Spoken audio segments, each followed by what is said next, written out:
We might remember from our first course in calculus that we eventually had to apply something called the chain rule to certain types of functions. For instance, let's say we had something like f of x equals x squared. Well, we could just apply the power rule and we could write its derivative as 2x. However, let's say that instead of the function being f of x equals x squared, perhaps it was f of x equals, let's say, 2x plus 3 quantity squared. In this case, because we have a function of x being squared here rather than just x being squared, we might think of this as here we have our function of x. We need to think of this as the variable, and we would write its derivative as 2 times the quantity 2x plus 3 to the first power, applying the power rule. But then the chain rule states that we also need to take the derivative of what's on the inside, and it multiplies the derivative of the outside function. And in this case, we would just get the derivative of 2x plus 3 being 2. So this is how we would apply the chain rule. And in the multivariate realm, we have the same problem from time to time. And let's take a look at an application that will really, hopefully, help us see how this all works and why it works the way it does. So suppose that z equals f of xy is the crop yield in pounds as a function of the amount of water the crop received and the amount of fertilizer in gallons and ounces respectively. So let's just say that in this case, we can take the partial derivative of z with respect to x, z with respect to y, as normal. However, let's say that we don't always apply the same amount of water and the amount of fertilizer. Both of those things are functions of time within our planting and harvesting season. So maybe each day we're not adding the same amount of water, but we're maybe adding a different amount of water depending on the temperature outside. And so we would say that x and y are both functions of time. So let's imagine how this pans out. We have our output variable, which is z, the amount of the crop yield, and I'll sort of draw that at the top of this diagram. And what contributes to the output z? Well, in order to calculate the output z, we need to know the quantity x, and we need to know the quantity y. We're not providing an algebraic function of any sort for the purpose of this exercise, but normally these would be, this z would be some known function of x and y. And this, all we know is that these two variables affect the output. But what affects x, the amount of water? Well, time affects the amount of water. As we said, we're going to assume the amount of water and fertilizer added to the crops are both functions of time. So there's another variable at play here, but it's not that z is dictated by time. Z is dictated by x and y, but x and y are each dictated by time. So by knowing the value of time, that helps determine x. By knowing time, that helps determine y. And then to determine z, we need to know the current values of x and y. So we see that there's this dependency here. And if we imagine this for a second, then the rate associated with the change in z, and I'll use a different color here to kind of make this visually a little bit more appealing. We have dz dx. So to know how much z is going to change by, we would need to know, well, how much are we changing x by? And similarly, we would need to know dz dy in order to know the overall change in z. But in order to know what dz dx is, we kind of need to know how much we're changing x by, right? That depends on the change in x. So the change in x itself will be a function of the change in time. And the change in y will also be dependent on how time is changing. So those two quantities, x and y, are both dependent on where we are in time, and the change in z depends on how much time has passed. So if we think about this, if I were to be given some quantity, so we know that in order to imagine dz dt, how much z is changing by per unit of time, we would need to know 4 underlying quantities. Well, what do we do with those 4 quantities? Well, let's just imagine to give us some numerical context. At t equals 2 days, water and fertilizer are being added at a rate of 20 gallons per day and 5 ounces per day. So that tells us that water, which is X, the change in the amount of water we're putting into the system per unit of time at 20 gallons per day. This is 20 gallons per 1 day. So you can see that this is a rate of change. We are changing the amount of fertilizer, Y, we're changing that by 5 ounces. And that is, again, per day. So this is per unit of time. But that's not what we want to know. We don't want to know how much these two inputs are changing per day. We want to know how much the overall crop yield, Z, is going to change by. So we have two more quantities here, and those quantities are dx dt. The crop yield changes by, these would be the dz dx and dz dy.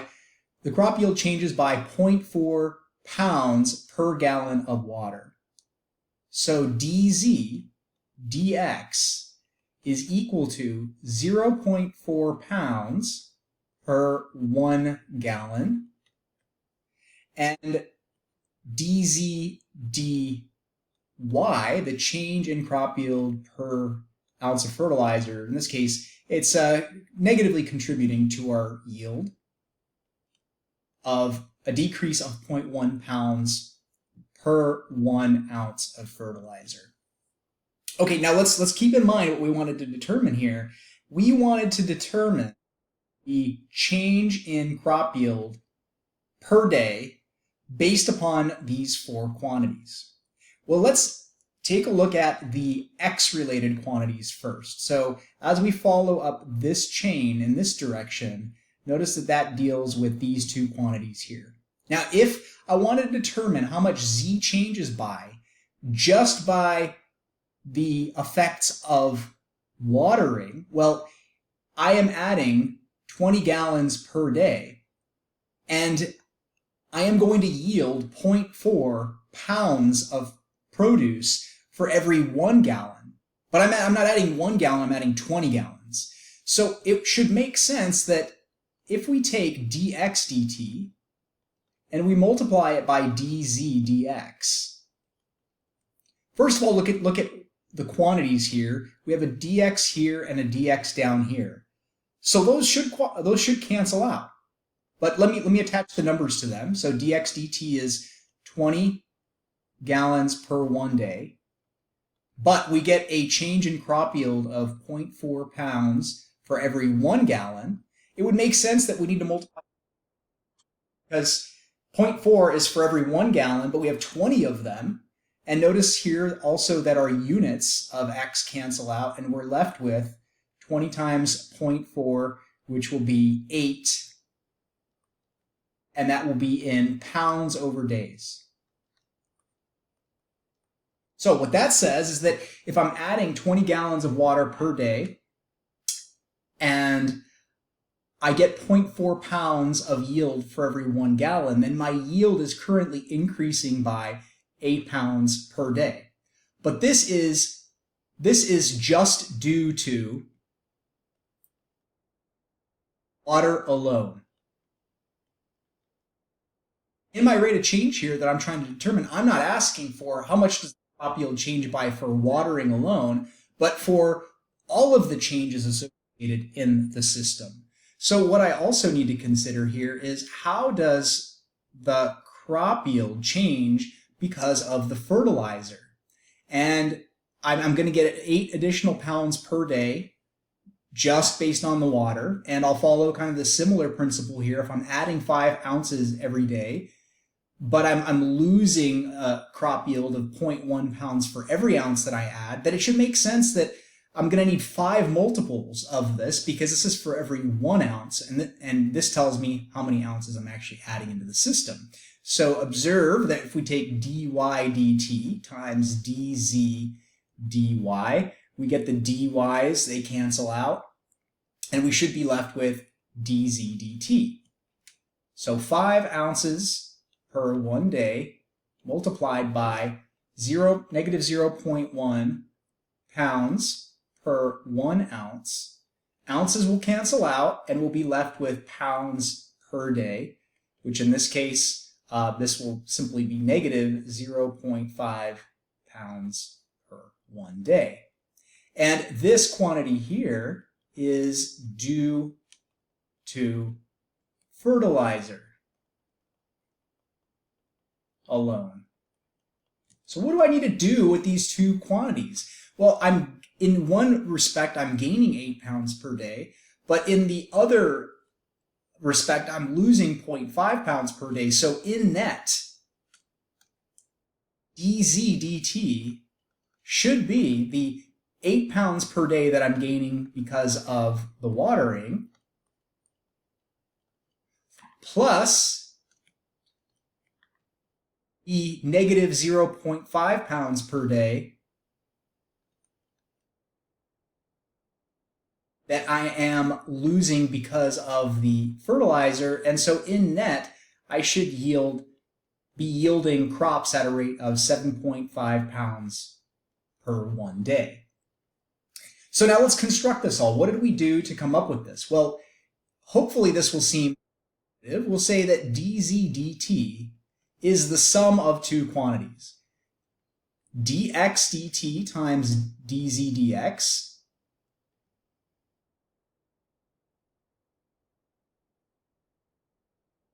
to dy dt times dz dy. And again, observe the units. The dx's cancel, leaves us with dz dt plus dz dt. If you notice that these cancel out here, then we're adding two dz dt's together to get the overall dz dt. But keep in mind that this was due to water, and this was due to fertilizer in this problem context. So if we had a third variable in our diagram that also was a function of time, maybe we had water, fertilizer, and then we had a third variable, let's call it W, and W was maybe the amount of sunlight that the crops were getting, and the amount of sunlight was changing according to some function per unit of time, then we would just have a third element over here, W, that contributes to Z, and then T affects the value of W, and so we would just have a third term, dW dt times dz dW. And this would be one term for every single input variable present for our output.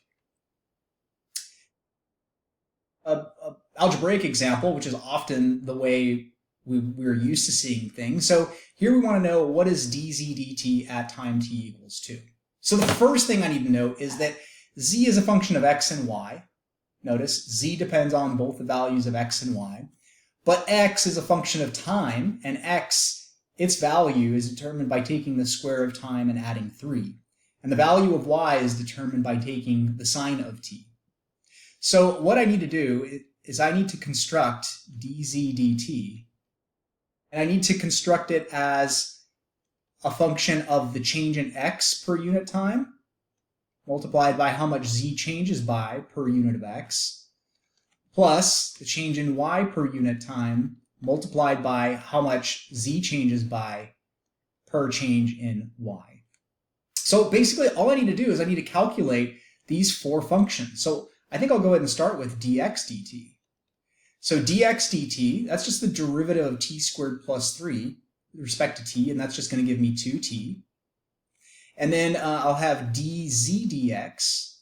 So what I need to do now is notice that if I plugged in, if I replaced x with t squared plus 3, it would look something like this.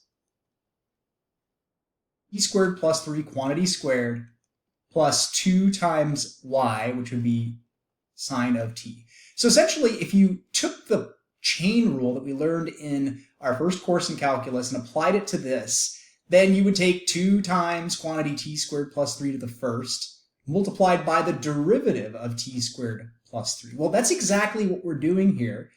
Dx dt will be 2t, which is the derivative of the inside, and dz dx, well, that's just the derivative of this guy with respect to x, which will be 2x plus 0. And for dy dt, that will just be cosine of t, and dz dy will be just 2.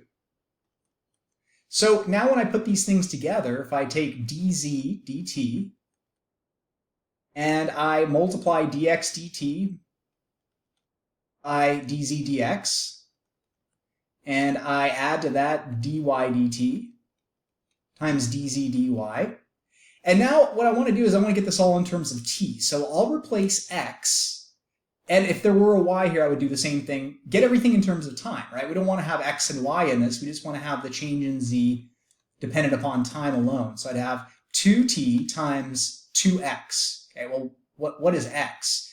Well, x is t squared plus 3. So all I'm doing is replacing x with what it is in terms of time. And here I'll just have 2 cosine of t. And you could probably just look at this and see, hey, that's exactly what we would get if we just replaced x and y with what they are in terms of t in the first place, took their derivative. So we get 2 times quantity t squared plus 3 times the derivative of t squared plus 3, which is 2t. The derivative of 2 sine of t would be 2 cosine t. We don't really need the chain rule for that, but notice that this formula that we've come up with here is a way to very procedurally compute the partial derivative of z with respect to time by taking each of the 4 components and placing them together. And so in conclusion, if we have z, which is a function of 2 variables, x and y, and each of those variables is a function of time or some third variable, then we can build the derivative of z with respect to time by multiplying the associated partials and then adding those terms together.